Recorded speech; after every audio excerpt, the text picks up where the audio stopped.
Well, it's me again, back for another edition of Words of Wokism. Today I just have one for you, but it's a big one because I'm sure you hear it all the time. It's something that you might even use and you might even think is a good word, and it's something that is desirable about teachers. Here it is, engagement.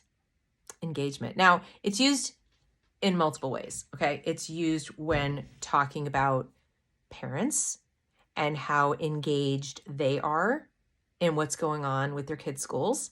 That has one definition. And it's used to refer to student engagement in the classroom.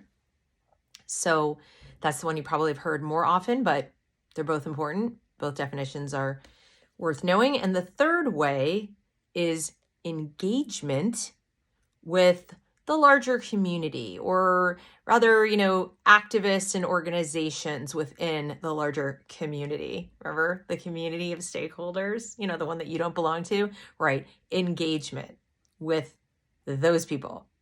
Almost all of them groups. Okay, this foundation or that organization or the committee for the betterment of the society of everybody but you. Okay, them. Most of them are nonprofits. Most of them are far left leaning. Okay, so let's go with definition number one of engagement. The engagement you're supposed to have. Okay, they want you to be engaged. What that means is they want you to give money to the PTA. They want you to go ahead and support the teachers in everything they're doing and help them gang up on parents who won't. If you are fully engaged, if you're an engaged parent, that basically means it's another word for ally, and you're on their side. You're engaged in what they're doing. It's kind of like saying your team teacher, your team school, your team rah-rah go government. Okay, so you're fully engaged. They don't want your engagement at the school board meeting to criticize them. They don't want your engagement asking questions. They don't want you to be even engaged as a volunteer. If you come in as a volunteer, you're there to do menial tasks and stay in the background and the periphery. But if you use that opportunity to bring something to their attention that you don't like, or, raise a concern, you'll see how fast you're no longer welcome to volunteer in the school. So they want your engagement as long as you're doing what they want and you agree with them, and you'll go back out into the wider community of stakeholders or non-stakeholders, as in parents, and give them what for. Those engaged parents. They always talk about the fully engaged parents who show up to defend everything they do. The ones who come to the school board meetings and go, I don't understand why any parent will be so racist as to not want CRT in the class. This is terrible. And then they'll say they're serving parents, but they're really serving those parents who are really serving them. So it's a big circle, you know what. Anyway, that's parent engagement for you. If you don't do what they say, you're not an engaged parent, you're a domestic terrorist. So the students, student engagement, classroom engagement, what's that all about? Well, student engagement is the principal or administrator or somebody can walk by, PTA president, whatever, or whoever, the DEI coordinator, the DEI person, the social worker, pick a person who isn't you.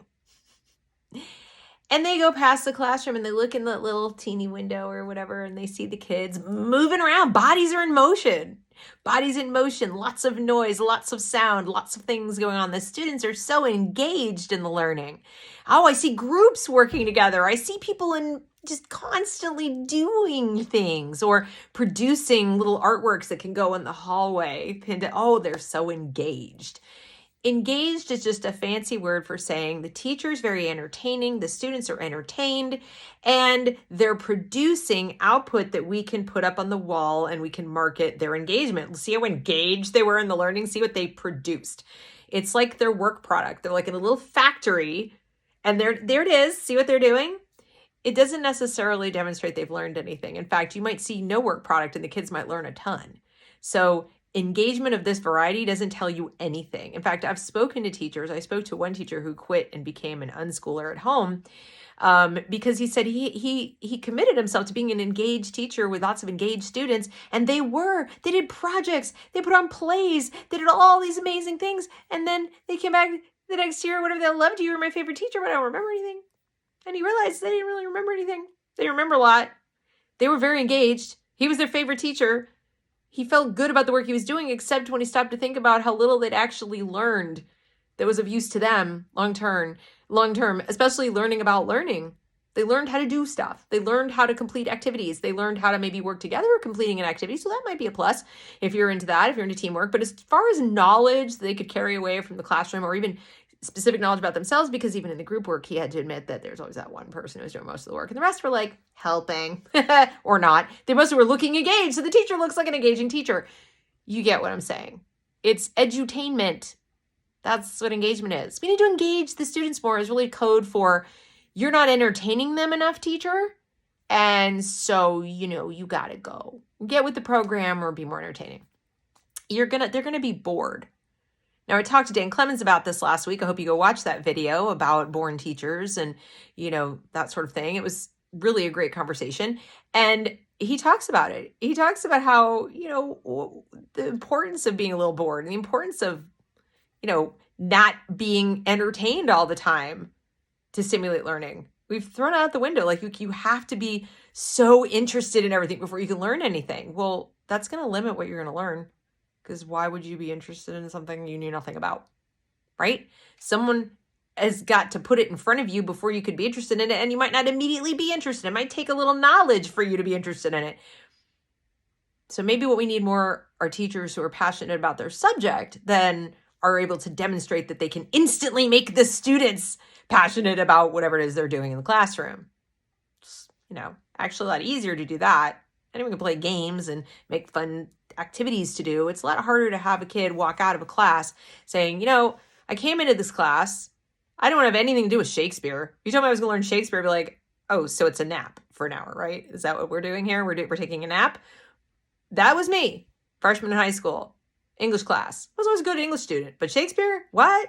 Fancy words? I don't know. I don't want to do that. That's stupid. I would have been the not engaged student. Well, I had a teacher who was so passionate about Shakespeare and spoke so eloquently about Shakespeare and was so filled with love of the material that I started wondering, what am I missing? What am I missing here? Like, this guy is like in love with this stuff, and he would get so animated, and then he started talking to us about individual words, and he started having us read, and then he'd say, no, with more feeling, do this. Now you might say, well, Deb, that's engagement. Yes, it is. But I didn't walk into today, we're going to do an activity, or we're going to glue things on paper, we're going to cut, and we're going to, that's night, you're going to be in a group, and you can farm the work out to the most diligent person in the room. It was, no, we individually had to do things. We were called on spontaneously, like, get up here, read this. And I'd be like, no, that is not how it's done, and then, we were put on the spot. We were made very uncomfortable about it. Now, some people like, that's terrible. They were made uncomfortable. Some children were bored. Maybe for a little while they were bored, but not for long. I ended up loving Shakespeare, but not because he put on a show. It's because he was just so insistent that we keep at it. And not every kid walked away fascinated by it either. There were kids who walked away going, it was all right. It was better than I thought, but you're not going to love everything. That's not the teacher's job. Okay? In fact, some might argue that it's partly their job to help you understand that you can get through things and you can do things and you can learn things even if you're not rabidly interested in it. That might be worth knowing too. So that's the student side. Now, the other side of engagement, of course, is the other one that I talked about. Our school district is so engaged with the Human Rights Council and their plan to completely remake society by turning everybody gender neutral or gender confused or gender something other than they were born because reasons. Okay? But they're fully engaged. We're working hand in glove with our partners, and we're very engaged, and they're very engaged with us. They're so engaged. They're coming over to the school like every day and sending their volunteers and sending tens of thousands of dollars and all kinds of curriculum and for free. They're so engaged in our work here. So engagement, etc., really should be left to, rings going on fingers and people about to get married or something. I don't think we need to be talking about that in a classroom setting or in a school setting. Use more precise language. Our parents are involved. Our parents are aware. Our parents are dialed in. Our parents are attentive. Our parents are present. They're physically present in the building. At least you're describing what's going on. They're not engaged in the learning. They're not engaged in what you're doing. They're present. They're backing you up. I mean, be honest. They're backing us up. They agree with us. Then at least the people who don't agree with you go, okay, so you have a team of parents who agree with you, and we have a team of parents who don't agree with you, but thank you at least for being honest. Don't say, these parents are fully engaged. No, they're not. They're just on your team. And as for the students, just say, entertaining. We're entertaining the students. They're fully entertained. It's much easier to manage the classroom when they don't have to actually sit still. Because when I need them to sit still, they don't. So if I can make it look like they're having fun, then they're being up and around and running around the classroom. Doesn't look like I have no idea how to manage the classroom. It looks like they're fully engaged. How about the students are learning, and we can demonstrate that by you asking them a question and they know the answer. Not like a test. Just, hey, what are you learning? Oh, I'm learning about logical fallacies in this book, The Fallacy Detective. It's very interesting. Wish they used it in schools, but they don't. But you can say, we're learning these. Oh, really? What have you learned? Well, I've learned about the straw man argument. It's very interesting. I hear them a lot out in the world. I hear grown-ups using the straw man quite frequently. Yeah, that's how you find out they're learning. Not, I peeked in the window and people were dancing, okay? And then as for the other, you just shouldn't want that. You just shouldn't want that. Well, Dad, don't we want people charitably giving? And don't we want partners in the community? But you know what it used to be back in the day? You had boosters. We called them boosters. And it was pretty clear what they did. They gave money. And what did they give money for? Sports, extra arts stuff and materials and equipment and things. And so we could have a field day, or we could have some fun stuff like after school or on a weekend. We're going to have the school field day, or we're going to have the carnival, or we're going to have a little fundraiser, and the boosters and the PTA, and the people would do that, and it would bring everybody in the town together around the school, and the kids would see their friends, not in a classroom, but playing games and winning prizes or raising money for some charity or whatever. And we called that community involvement, not Human Rights Council will be here for a week, brainwashing your children into believing that they were born in the wrong body or something. So that's engagement. Now you can see why I spent a whole video on just the one word. It's got a lot of meanings. Hopefully you understand them better now. And hopefully you can become a little less attached to it, and a little less attached to teachers who, according to their administrators, are very good at engaging the students. Okay? Evaluate your teachers based on how much your kid actually knows about anything. Try that for a change. Anyway, that's it. Hope you're enjoying these videos. If you have any submissions that you'd like to have defined for you, please drop them in the comments and I'll be happy to do my best.